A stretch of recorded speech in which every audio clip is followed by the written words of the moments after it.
The Worst Witch Strikes Again by Jill Murphy, read by Olivia MacDonald. Chapter 1. Summer had arrived at Miss Cackle's Academy for Witches. Not that it made much difference to the grim-looking school, which was perched on a mountain amid swirling mist and pine trees. On the first morning of term, the members of Form 1 sat in class looking a dismal sight in their new summer uniform, which was even more dreary than the winter one. It consisted of a black and grey checked short-sleeved dress, brightened a little by the sash around the waist, grey ankle socks, and black lace-up shoes. Everyone's knees were startlingly white after spending the winter swathed in itchy black wool stockings.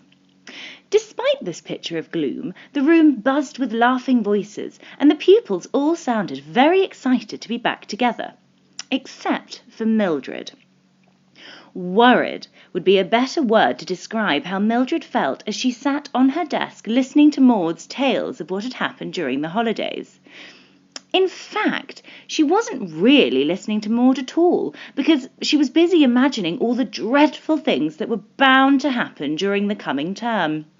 Why, it hadn't even started yet.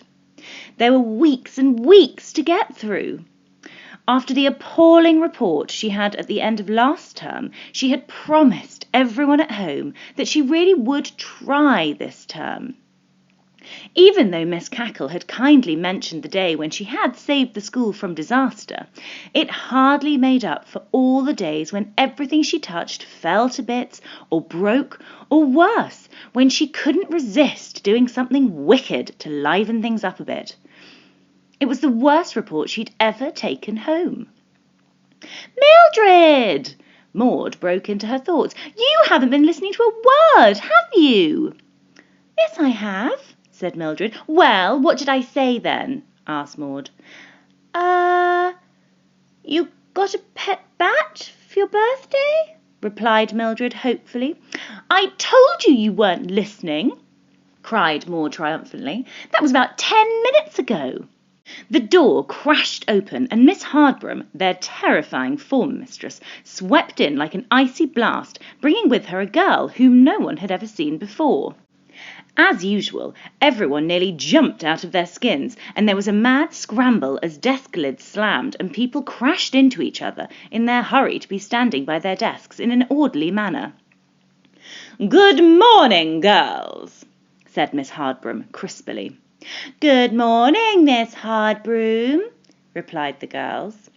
"I hope you're all glad to be back with us," said Miss Hardborough, narrowing her eyes and glaring at the unfortunate pupils in the front row. "All nice and rested and looking forward to some hard work?" "Yes, Miss Hardborough," chorused the girls in their most sincere voices. "Good!" said Miss Hardborough, clapping her hands together in a business-like way. "Now then, this is Enid Nightshade." She extended a bony hand towards the newcomer, who stood with hunched shoulders looking fixedly at the floor. Enid was a tall girl, even taller than Mildred, but much more ungainly, with big hands and feet. There seemed to be an awful lot of her, though she wasn't exactly fat. Her hair was the colour of milky tea and was restrained into a long, thick plait, but you could tell it would be very wild and wavy once it was unleashed from the black ribbon. "Enid is newly with us this term," said Miss Hardborough. "Mildred, Enid is to be entrusted into your care. I must point out that this is not my idea, but some strange notion of Miss Cackle's, that if you are to be awarded such a responsibility, it may actually turn you into a responsible member of the community. Personally, I feel it a great loss to send young Enid off down the path of ill fame with you, when we could all breathe easily if someone like Ethel were to show her the ropes." Ethel, the form sneak and goody-goody, smiled demurely at this point, and everyone felt like hitting her. "However," continued Miss Hardborough, "perhaps I shall be proved wrong. I certainly hope so. Please make sure that Enid knows where everything is, Mildred, and keep her company for the next few days. Thank you. Now, Enid, take the desk next to Mildred and let us begin the lesson. The first school assembly will be tomorrow morning in the Great Hall." Crumbs, thought Mildred, sneaking a look at Enid, who had crammed her huge frame into the neighbouring desk. We won't get much fun out of her. But Mildred couldn't have been more wrong. Chapter 2.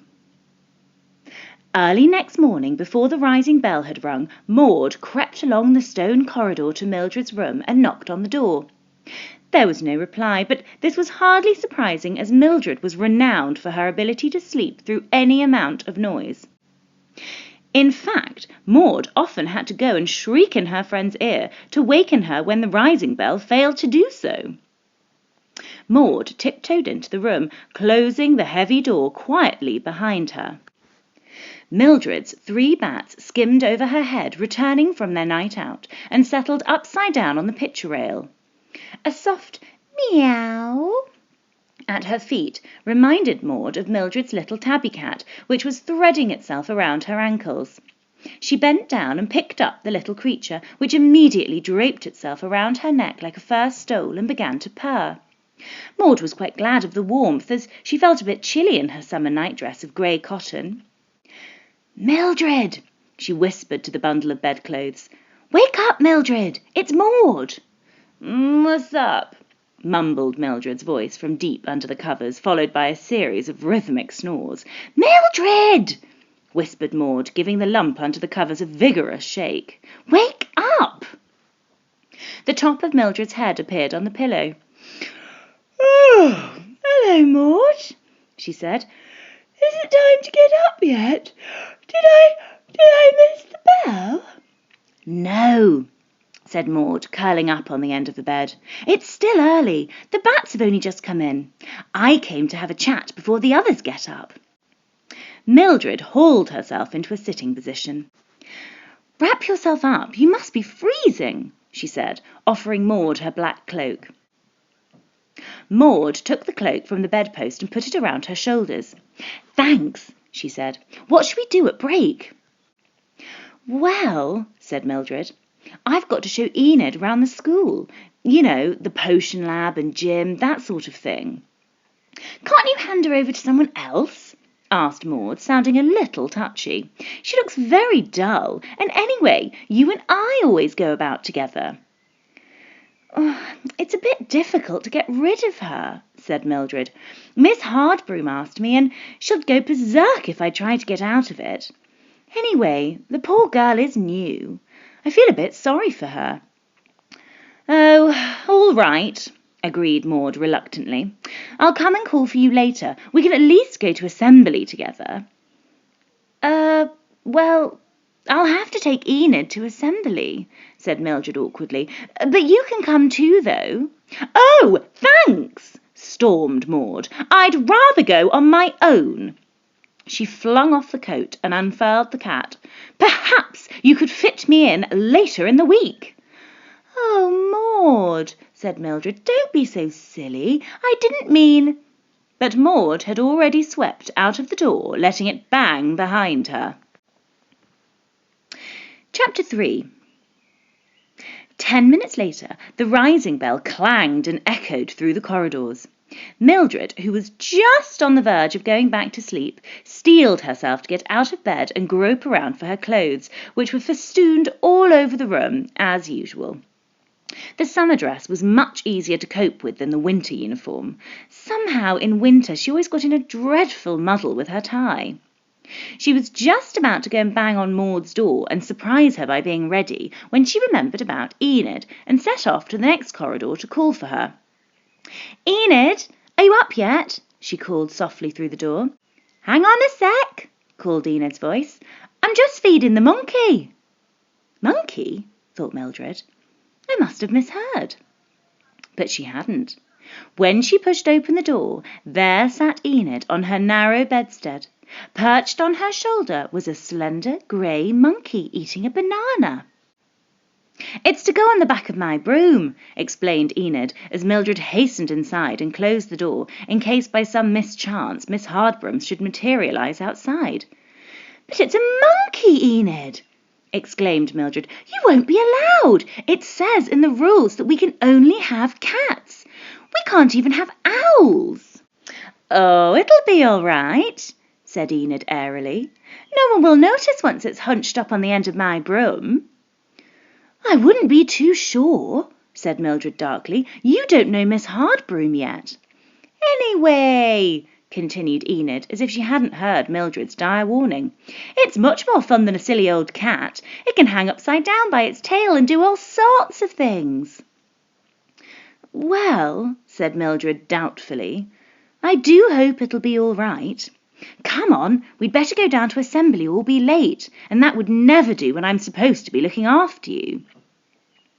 As the girls filed into the great hall, Mildred caught Maud by the arm and whispered, Hey, Maud, you'll never guess what Enid has got in her room. But Maud didn't answer and brushed past with her nose in the air. Miss Hardbroom stood behind the headmistress, Miss Cackle, on the platform at the end of the great hall. Unlike Miss Hardbroom, who was scowling, Miss Cackle beamed down at her flock, which stood in neat black and grey checked rows in front of her. Mildred could not suppress a snigger at the strange-looking pair they made. Miss Cackle, short and wearing a tight dress of grey satin which made her look very bulgy, and Miss Hardbroom, tall and extremely thin, wearing a gown with black vertical stripes which made her look even taller. Miss Hardbroom's piercing gaze swept past like a searchlight, causing Mildred's smile to vanish instantly like the sun behind a cloud.